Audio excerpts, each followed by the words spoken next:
How you doing, folks? My name's Tim McKillican for OutstandingPoker.com. I'm one of the pros at the training site, and I just wanted to give you guys an overview of what we do at OutstandingPoker.com and some of the content that we come up with to help people make a profit playing poker.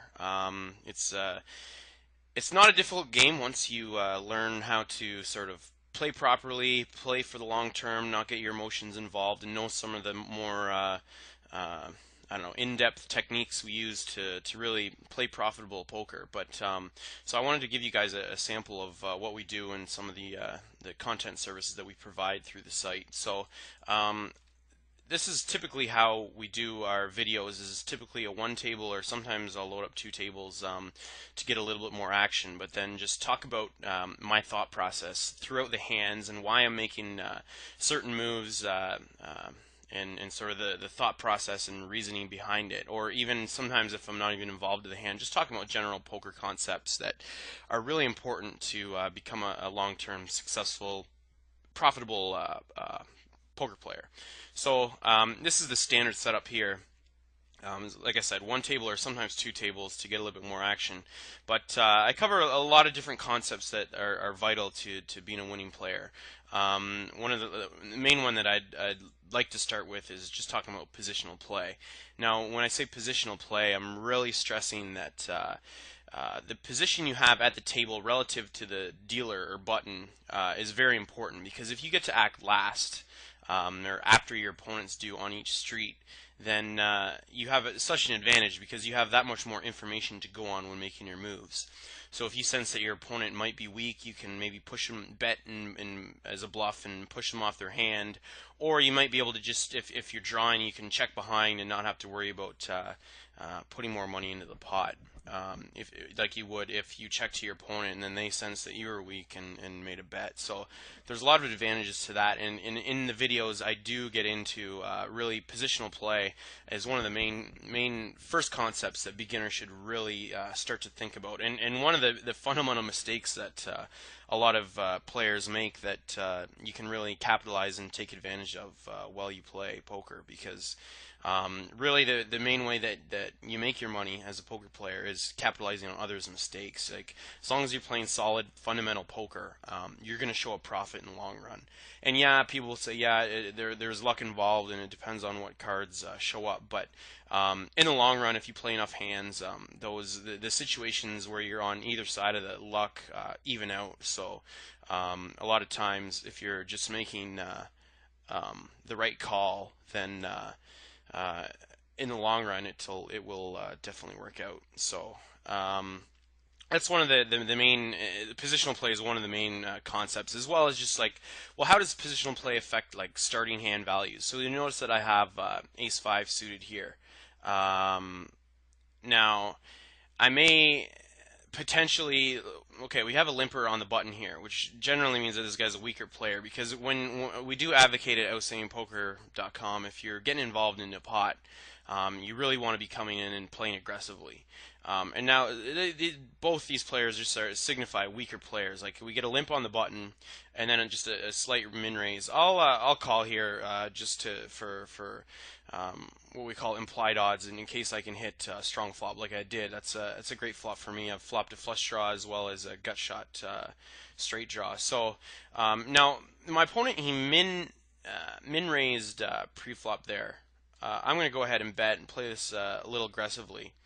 Now this guy limp pre-flop. Chances are he doesn't have much. And then this opponent here did a sort of a min bet, which also a very weak play. Because like we said, if you're going into a pot, you really want to play it aggressively and make sure you're forcing your opponents to really to a decision. Now, if he would have raised a much larger amount, I probably would have folded, because ace 5, even though it's suited, still isn't that great a hand, because if an ace flops, I still never know whether I have the best hand, because I could be outkicked by a different ace. So okay, so I was just looking at the chat here. I thought he was saying he had 8K there, that hand, but I guess it was a different hand. So these are some of the concepts. This video is going to be pretty short, as it's just a promo video to get you guys, give you guys a glimpse of what we do here. But we do have sample videos as well, full-length sample videos. They're typically around 40 to 50 minutes each video. We're launching with, I think, around 30 videos, so there's a ton of content, as well as just different strategy articles and why we make certain plays, and really how to be a profitable, fundamentally strong poker player. And what we really advocate here at Outstanding Poker is just play solid fundamental poker. In the long run, you're going to turn a profit. It's really not that difficult. And I'm playing here like my usual stakes. I usually play 2-4 or 3-6 no limit, but even if you play smaller stakes where the players are even weaker and you can really capitalize on their mistakes because they're just making so many of them, then you can really, even if you're not that experienced, really start to learn and start to figure out how to make a profit off playing poker, and then eventually you can even quit your job. I mean, playing just 2-4 and 3-6. I'm making over $10,000 a month, and I don't even play that much. Usually, I'll play a couple hours a day, maybe like 4 to 5 days a week. So it's not that much. So as long as if you really follow us at what we do and really try and follow our thought process throughout each hand and why we're making certain moves, and eventually you'll sort of get a feel for how we play and what are the most profitable moves. So like in this situation, I picked up Puck nines, which are a decent hand pre-flop. So I'm going to raise it up. I want to force this guy. He seems to be limping a lot. I want to force him to build a pot while I likely have a stronger hand than him, as well as I don't want my opponents to see a cheap flop behind me. I want to gain position throughout the hand, which I have now. Okay, so interesting flop. Now it's likely given that this guy sees a lot of flops, it's likely he's sitting on at least a gut shot. So I'm gonna continuation bet here. I still figure to have the best hand, and he's likely, very likely, could be drawing now. That jack is right in his wheelhouse, so I'm gonna check behind here. I don't see myself betting again will really make him fold. Now I've hit a straight here on the river, which is interesting. Although the ace makes the higher straight, so if he does have the ace, I'm not looking too good. And that's basically the only bet I didn't want to see. Now, if he would have checked, I definitely would have value bet, because there's a great likelihood that he's just sitting on maybe like two pair, like a 10 jack, maybe jack queen, that sort of thing. Now, given that he way over bet push, meaning the pot's only 107, he's bet 255, I'm going to fold. I'm just going to give him credit for the ace. A lot of weaker players will do that over bet when they do have a strong hand, and weaker players love to put you on having an ace. So I think it's just there's a good likelihood that he did have the ace there, and it's just given that he way overbet the pot, I just don't think it's profitable for me to call that bet. I just think it's too likely that he does have the ace, and if he was bluffing, like these weaker players typically will just bluff like small. They don't typically overbet the pot when they're bluffing, so it's just something that you get a feel for as you play enough. So I'm pretty confident with that fold. Although, like I said, if in another scenario he would have checked me on that river, I definitely would have been value betting and trying to get more value, because by your opponent checking, that almost guarantees he doesn't have the ace, unless he's a super tricky player, which you don't find too many of them at these stakes. And given that I already identified that my opponent's pretty weak, given that he's min-raising pre-flop, he's limping all over, I just don't give him any credit for being a strong opponent. So that's why I would have value bet had he checked to me there. So this should give you a flavor for what we do at OutstandingPoker.com. There's a ton of good content to really start to learn, well, how can I become a winning poker player, and eventually just start winning money.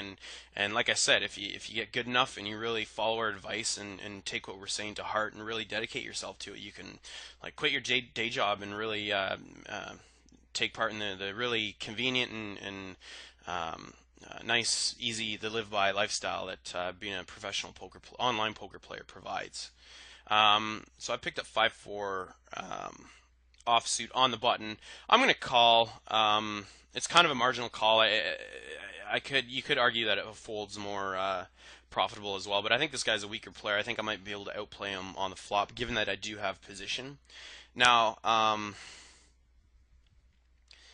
didn't flop anything, I'm just going to give it up. It's a difficult flop for me to try to represent any sort of hand, so I'm not going to mess around there. Picked up pocket nines here. I'm going to make a standard raise to 4 times the big blind. We want to start building a pot with profitable hands.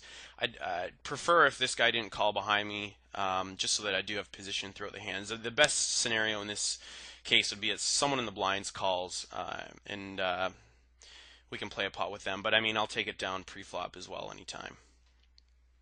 So ace 10 suited. These are the kind of hands you do want to be careful with, because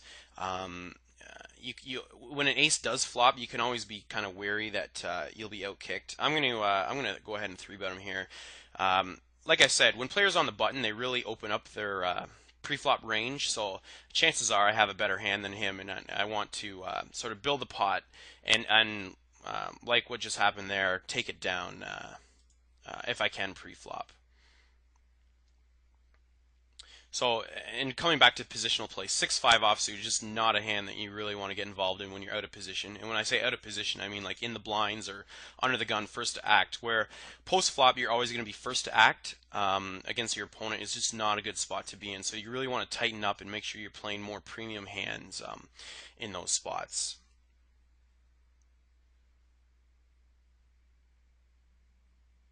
So 5-8 suited, four-handed. We have two guys that are sitting out here. If it's folded to me, I'll raise it up, give him my positional advantage. But like I said, if I was in the blinds, I definitely wouldn't be messing around there. Although I have been splashing around quite a bit, you do want to be aware of your image at the table. So there's a good chance that they could start doubting me in my hands. So that may be a signal that I should maybe start tightening up and get a little more premium hands in there. So that's it. I'm going to fold 4-5. It's just not something you want to play early on in position. And so that's just a quick demo of sort of what we do and what we some of the content that we provide at OutstandingPoker.com. So we're really looking forward to everyone joining. I think we're going to have a lot of successful players come through the site, and we're looking forward to helping you out. So thanks for checking us out. This is Attitude 2, OutstandingPoker.com.